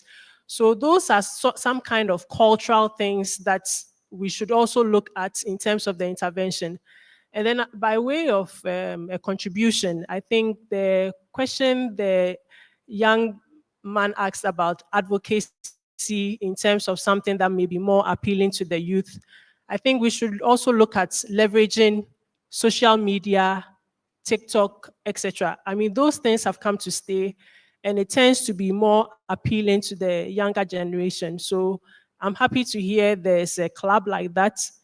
It will be good to look at how people who belong to that club, relatively younger people, creating content around this, because it's really a big problem. And based on the stats you provided, maybe the solutions that we need can actually come from the people who are suffering the most, especially from the data that you gave, the under 45s. Thank you.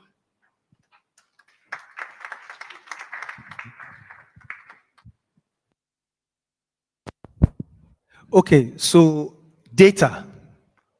So in the hospital, we only see, I show that pyramid, and we see those who come in for treatment. And those people, they will come with, different degrees of, or different severity of injury. Some will die, and some will get permanent disability. Some will stay in the hospital for months, but they will leave and all that. And then at the very bottom of the pyramid, the base, are those that, when you hit somebody's car, you come out, you watch, Charlie, then we go home, okay?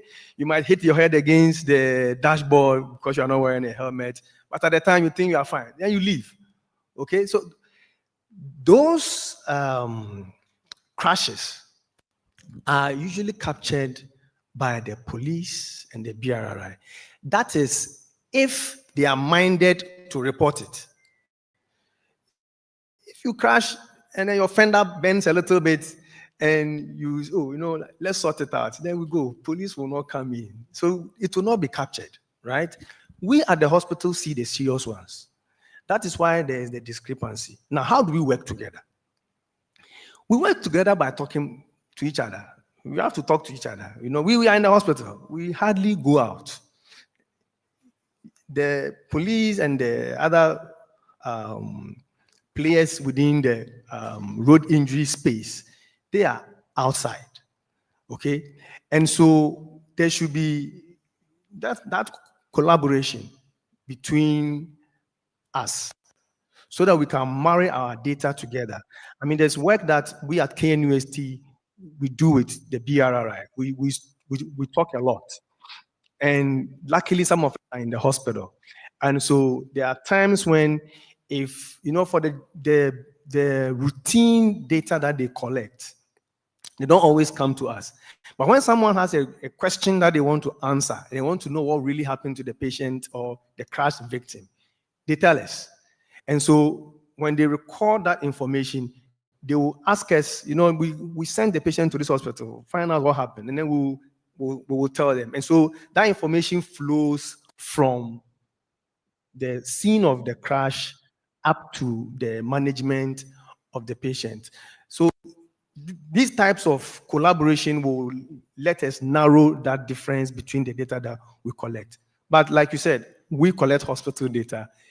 The other people collect the data outside of the hospital. So our denominators are always different.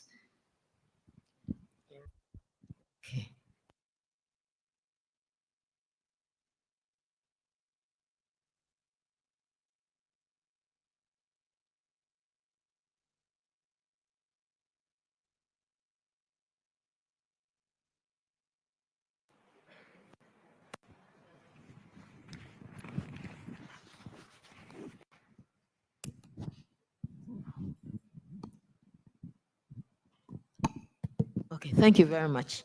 I think we've come to the end of the Q&A session.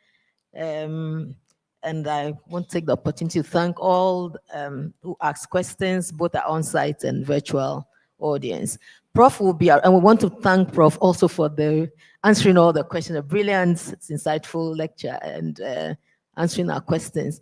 He'll be around, so if you have questions, you can still talk to him. And also for our virtual audience, you can still type in your questions. We would answer, send it to him, he'll answer, and then we would, I think you'll be okay. So I'm very happy to hand over to the MC now. Thank you all very much for making my work easy. Please, I think it's another good point to give them a round of applause. Thank you so much. That has really been insightful. We want to acknowledge a few more people. We have Dr. Hannah Aite, Faculty of Nuclear Medicine and Radio Oncology. If she's here, let's give her a round of applause. We also have Dr. Ache Esuman, former faculty chair, Faculty of Family Medicine. Please, let's acknowledge her. We also have Dr. Priscilla Van Dyke, head of Kolebu Polyclinic. And then we also have Dr. Romero Alfonso Maite, Secretary, Faculty of Family Medicine. We also have Dr. Mrs. Josephine Akbalu, Faculty of Internal Medicine. All right. Thank you. Thank you very much. all of you for coming. At this point, we are going to take a monologue. It's about 3 minutes from Master Papayao Bequin, 2 at 5, House 5 of Presbyterian Boys Secondary School, Legon. Please don't worry, we are coming to the end of the program in a few minutes. Kindly appreciate him once again for us.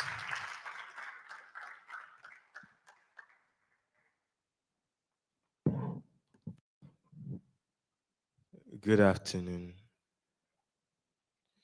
Okay, I start in 3, 2, 1. Life is fragile, and nowhere is the truth more apparent than in the preventable injuries that claim millions of lives every year. Globally, road accidents are the leading cause of death for young people aged 5 to 29. Think about that. Our children, our future, gone too soon because of unsafe roads, speeding cars, and a lack of accountability. Yet, in countries like Sweden, they've adopted Vision Zero, a commitment to ensuring that no one dies or is seriously injured on their roads. They've added bike lanes, enforced speed limits, and prioritized safety over convenience. And it's working. Lives are being saved. But what about here at home? On our roads, chaos reigns. Potholes the sites of craters, no proper crossings for the children, and drivers who treat speed limits as mere suggestions. Children walk to school with fear in their hearts, dodging vehicles that have no intention of stopping. Is this the reality we want from them? Is this a legacy we are building? Let's move from the roads to the water. Across the globe, drowning is a silent killer, especially in low-income communities. In Bangladesh, they have taught children how to swim and fence off dangerous ponds. These simple actions have saved countless lives. But here, our fishermen venture out to sea without life jackets, battling waves with only their prayers. When tragedy strikes, we call it fate. But is it really? Or is it our failure to prepare? The workplace tells a similar story. In many countries, workers are equipped with helmets, gloves, and training to ensure their safety. Here, it's the opposite. A farmer handles chemicals with bare hands, a welder works without goggles, a market woman cooks over an open flame with her child playing dangerously close. These are not accidents waiting to happen. They are tragedies we can prevent. And what happens when the injuries occurs? Globally, emergency services are robust. Ambulances arrive swiftly, and hospitals are equipped to handle crises. But here, access to healthcare can feel like a gamble. Clinics are scarce, hospitals are under-resourced, and survival often depends more on luck than on systems. But this is not a story without hope. Solutions exist. We can demand safer roads with clear markings, speed bumps in school zones, and traffic laws that are enforced. We can provide life jackets for our fishermen and teach water safety to our children. We can ensure workers have proper protective gear and the training to use it. You know, injury prevention isn't just about policies or programs. It's about valuing life, every single life. It's about seeing the dangers around us and choosing to act. Speak up when you see a motorcyclist without a helmet. Help a child cross the road safely. Advocate for better healthcare in your community. Globally and locally, the message is clear. Prevention saves lives. The cost of inaction is too high, measured in lost loved ones and shattered dreams. So let's rewrite the narrative. Let's build roads, workplaces, and communities where safety is the rule, not the exception. As the Akan wisdom says, Tikronko Ejina, one head alone does not hold counsel. Every life is worth protecting, and together we can make it happen. Thank you.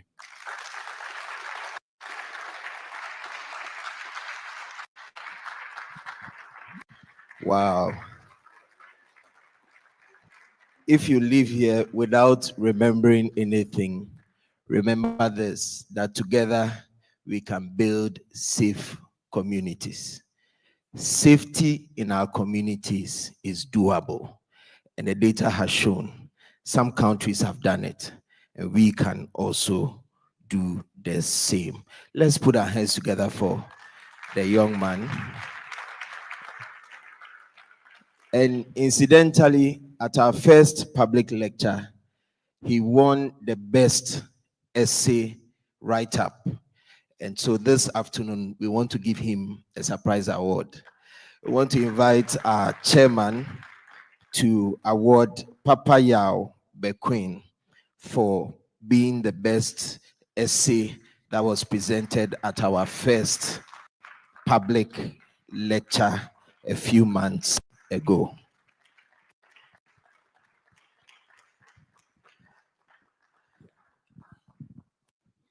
And to do that, can I respectfully ask the immediate past Vice President, Division of Physicians, as well as the immediate past President of the college to help me give this award. Please come to the podium.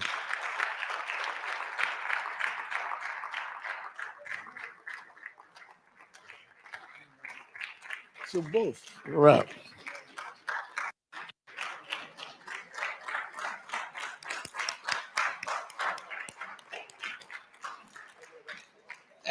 I think I better do. I'll put this on that side. And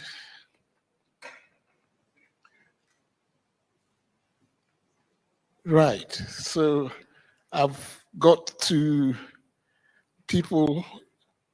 One will give the handshake, one will read the citation in the book. Yeah, so if we can open exactly. We did say that the very first public lecture was on artificial intelligence. As for some of us, we're born before computers, so we remain ever in that division. We appreciate what artificial intelligence means, although we are always skeptical whether we take over. But indeed, this young man, when he read the poem, I said, Ghana has got talent. I didn't know your talent exceeds just poetry. It goes almost everywhere. So can I kindly ask the immediate past president to read, if you can see what I wrote. I know there, what I've written there in the book, if you can. Yes. It's a doctor's handwriting. Dear Papa Yao Bequin, your passion for AI is inspiring.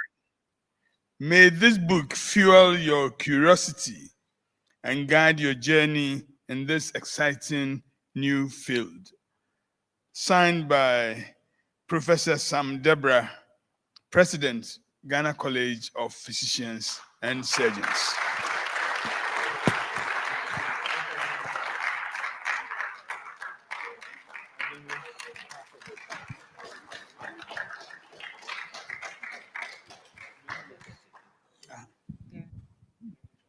So we have a book on Introduction to Information Systems.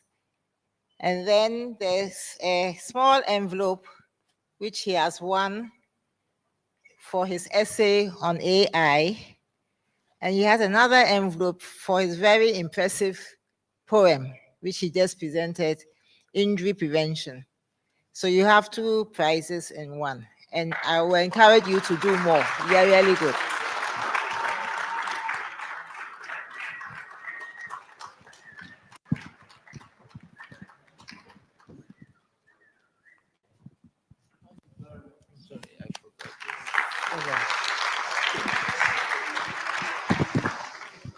Wow, I think you should celebrate him with another round of applause.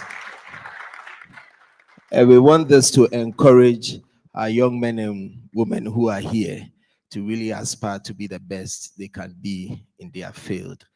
I think this is a good point to invite our chairperson for the occasion to give us his closing remarks. Please, let's put our hands together for Professor Sam Deborah. Well, after that poetry recital, how can I follow after that?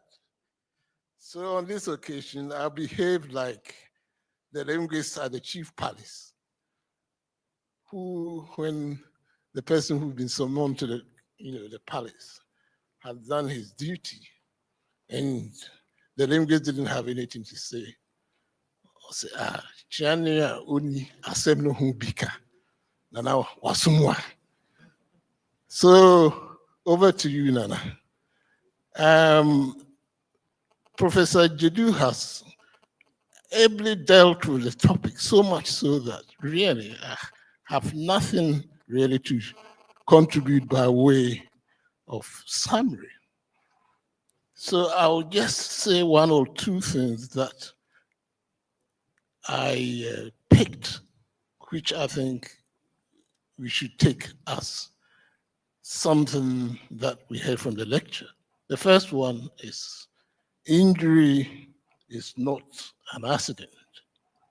And of course, he explained that it's because we have opportunity for prevention. The other one was that he kept on giving us lists upon lists of examples. And he told us about the 5 steps, which included surveillance, risk identification, etc., etc. The other important thing that resonated with me was who should be involved. And the answer is all of us. And finally, those of us who are in the tertiary hospitals, he gave us a trauma intake form which should assist us in recording our injuries. So it remains to me to thank, although he'll be formally thanked, I should really do it. I mean, I was expecting no less, and indeed he has surpassed that level.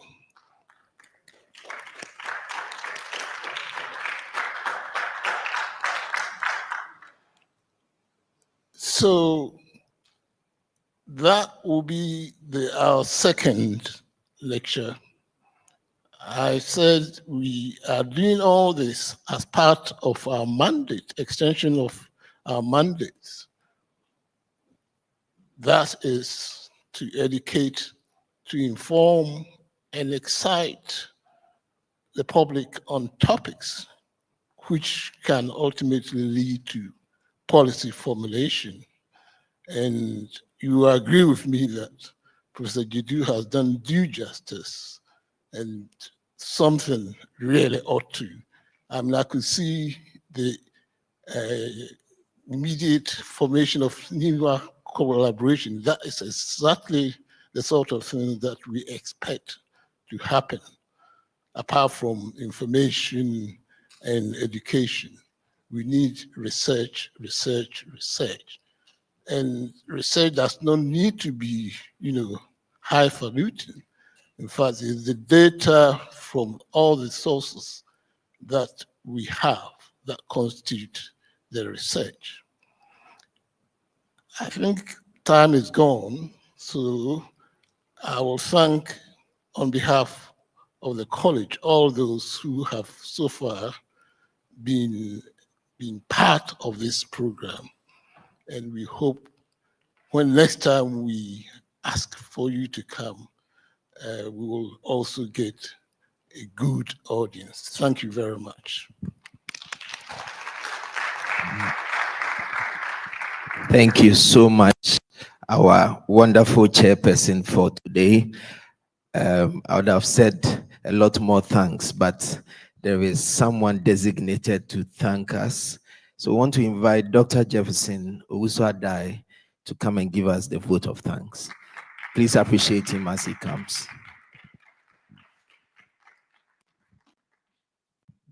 Thank you. Good evening to us all. It's an honor to be given this privilege to give the vote of thanks. Before we delve into it, I just want to apologize once again for the late start. Luckily, somehow we've been able to make up for the time, which is great. And thank you all for being very great audience. We'll begin with thank God for making this possible and then helping us to organize this second lecture, the president of the college's lecture, which has been very well received. I want to thank our president very much for making time.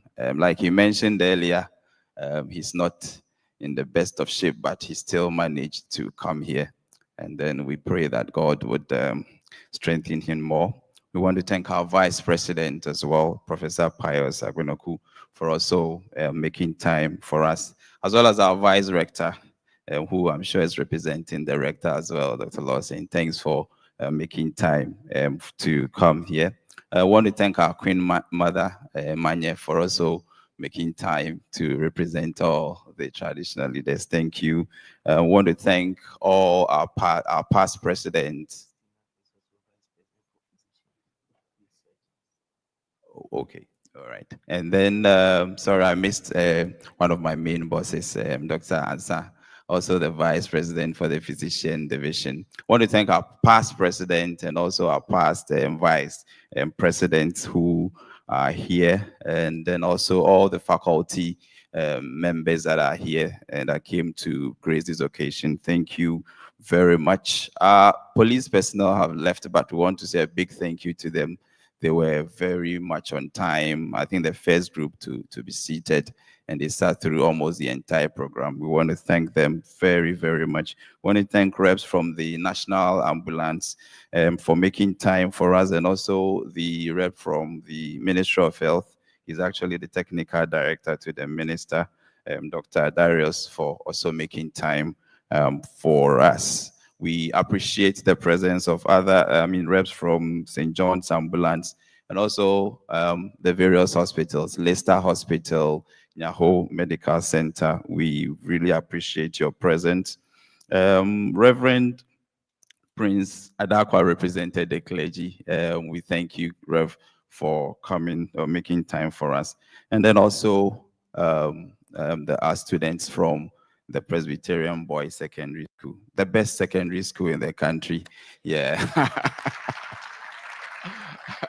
No doubt about that. I've seen some Wesley Girls High School people shaking their heads, but you know, these ones, they serve a great God, isn't it? And hopefully next year, Adonai will come through for you. Anyways, and then want to thank also students from the Premier Private Medical School, the Accra Medical College of Medicine, for also making time for us, and also our online audience. I know a lot of people are online. Hopefully next year we'll have more people coming in to grace the occasion. And for all the residents and yes, our lecturers that joined to the meeting, thank you all very much. And we thank our speaker. I think that was an excellent delivery. It's definitely going to encourage us to do our best. And like Papa said, tikro encouraging, isn't it? So all of us, like Prof delivered, we're all supposed to contribute to reduce the high incidence. The part that really caught my attention was the fact that even though the deaths in other parts of the world are decreasing, what we have in our parts of the world is increasing. I think together we can all help to bring this menace down and then improve our survival. Thank you all, and may the Lord bless us all. Amen. Thank you, Jefferson, for thanking us.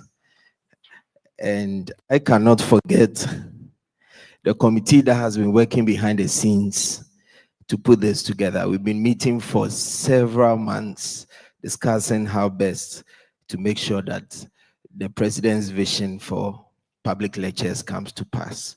We want to really appreciate the Public Lecture Committee headed by our chairperson, Dr. Florence Abiu-Jackson. Please, all the committee members, kindly be on your feet and let's put our hands together for them, including myself. Yes, put your hands together for us. It's been a wonderful committee serving together and making this come to pass. Mr. Chairperson, I think this is a good point to bring the curtains down on our second public lecture for the Ghana College of Physicians and Surgeons. And with your permission, we want to call for the closing prayer. And to give us the closing prayer would be Dr. Ernestina Nanabuatima Shandoff. And as she comes, let me give these two announcements. The first one is that there will be a recession. We are going to take pictures. IT team, will the pictures be here or outside on the staircase? It will be outside on the staircase. Please make sure that you come in the pictures. There will be refreshment at the atrium, right down there. There are some stands there where we've made sure that there are refreshments for you. We remind you that the washroom is downstairs on my left. Thank you all for coming and being a wonderful audience. And especially those online. I hear there are hundreds online who have been with us. Thank you all. Can we rise to our feet for the closing prayer? Thank you very much. Let's kindly bow our heads in prayer. Our Heavenly Father, we are most grateful for the gift of life. And we thank you so much for the opportunity to be gathered here and to gain wisdom in today's lecture on injury prevention. We thank you for learning about injury prevention from both the global and the local perspectives and the insight that it has provided to help us keep our communities very safe. We pray that you continue to guide us as we work together to implement all the things that we've discussed. We pray that whatever strategies we've discussed, it will inspire action and collaboration among us, and that we'll carry the responsibility of taking care of those around us, especially those at risk of injury. We pray that we will be agents of change so that and grant us wisdom to be able to make thoughtful decisions, give us the strength to take proactive actions, and the courage to promote safer environments for everyone. And as we prepare to leave this place, we ask you for continued protection. May all the ideas that we've encountered today inspire us to grow more in wisdom and understanding of the issues in injury prevention. Help us to apply all that we've learned in ways that will honor you and serve our communities around. We thank you. In your holy name we pray. Amen.